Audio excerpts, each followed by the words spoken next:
এসেছিস? কালকে আমার হাতে মার খেয়ে শিক্ষা হয়নি দেখছি।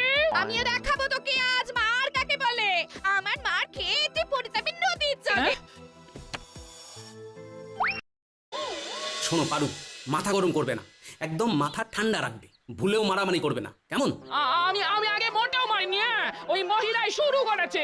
আর যদি ও আবার এইরকম কাজ করে তাহলে আমিও মারবো। হ্যাঁ, কি সর্বনাশ!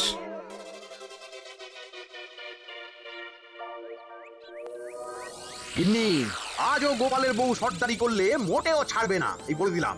আর কালকের মতো শুধু শুধু মার খেয়েও ফিরবে না, কেমন? না না, আমি না আজ ওর মাথা ফাটিয়ে ছাড়বো।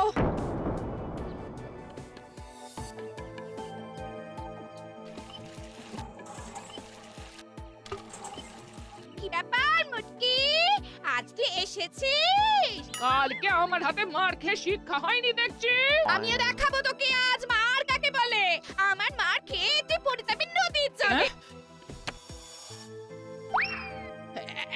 হ্যাঁ?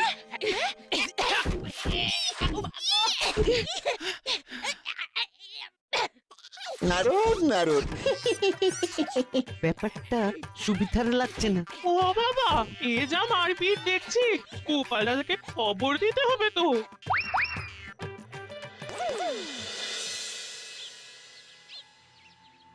এখনো গিন্নি আসছে না, এদিকে রাজসভাতে যাওয়ার সময় হয়ে আসছে।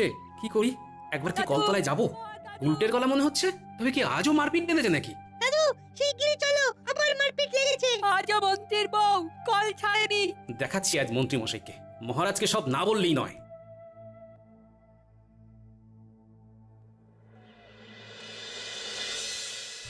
মশাই, ও মন্ত্রী মশাই, যাই যাই যাই। কি ব্যাপার, তোরা জল কই? আর জল শিগগিরই চলুন। কল পারে গোপাল গিন্নির হাতে মা ঠাকুরুন খুব মার খাচ্ছেন। হায় গোপাল, আজও মার খাচ্ছে।